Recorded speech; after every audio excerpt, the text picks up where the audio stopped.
This is lesson number 4 in the Paint with Len short lessons series. You can paint this painting in oils or acrylics. I'll be painting in acrylics. Again, we're painting in burnt umber and white, which is very good for you to practice your double loading your brush. I'm painting on canvas, and our finished picture will end up about this size. We'll fill this area here with our painting. We'll start with the white in the bottom of our sky, plenty of white, not too far up, and fill that area with white paint.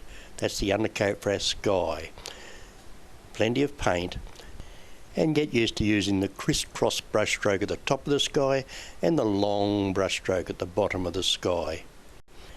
Then we'll pick up a little bit of burnt umber and put it right in the corner of our painting and crisscross it over towards the middle. Clean the brush and start from the other corner. You'll notice that the paint fades as we come towards the middle. We can have it pale in the middle and very dark in the corners. Then with a long brush stroke we'll blend it down into the white but not down into the bottom. Don't worry about your streaks or brush strokes, as long as they're horizontal. They look a bit like clouds.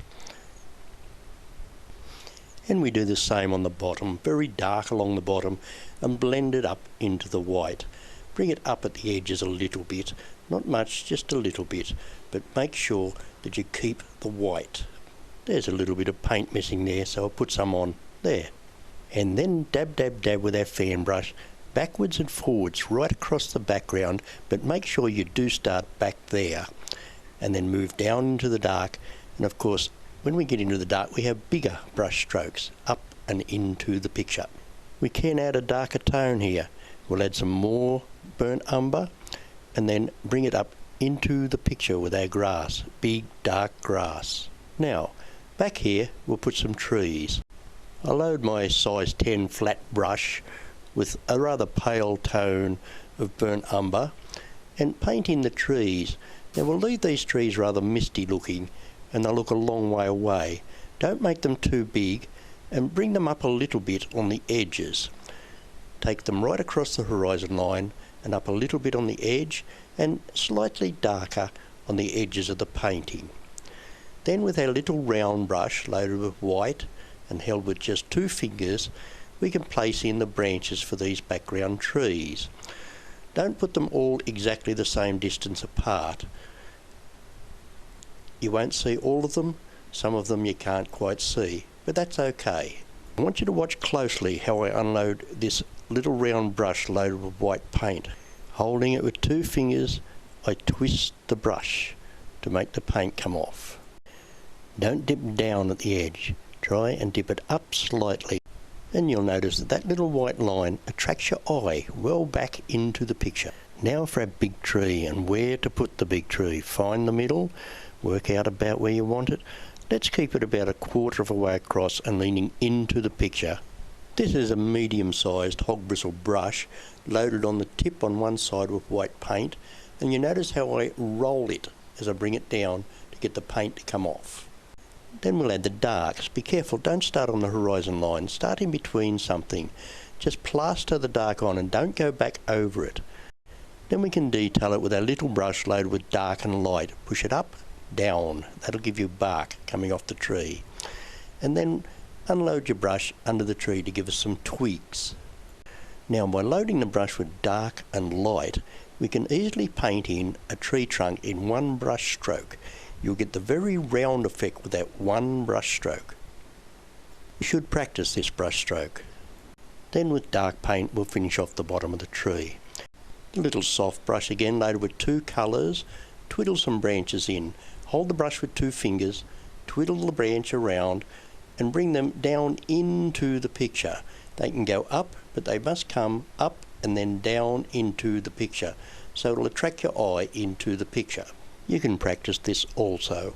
Clean the brush and load it with 2 colours again, dark and light. And we'll paint our log. Bring the log towards you, squashing the brush on harder as it comes towards you. Have the white on the top. Then with our little round brush we can darken the hole in the log and add a few twigs. Make sure your twigs are very dark and white so they stand out against the background. Then your log will come to life by touching up the grass around the bottom of it. Just put your fan brush on and push it up. That's our log.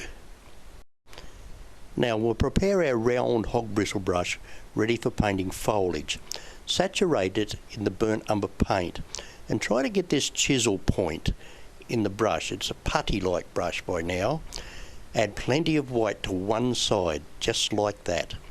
And then we can paint the foliage on the trees. Each of these dabs is a little mushroom shape.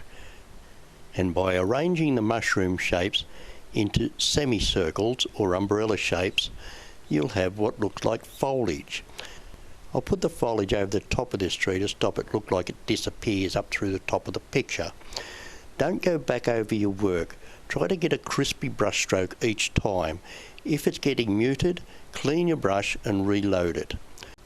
Now with a little soft haired brush loaded with both colours, twiddle on some branches in between the groups of foliage.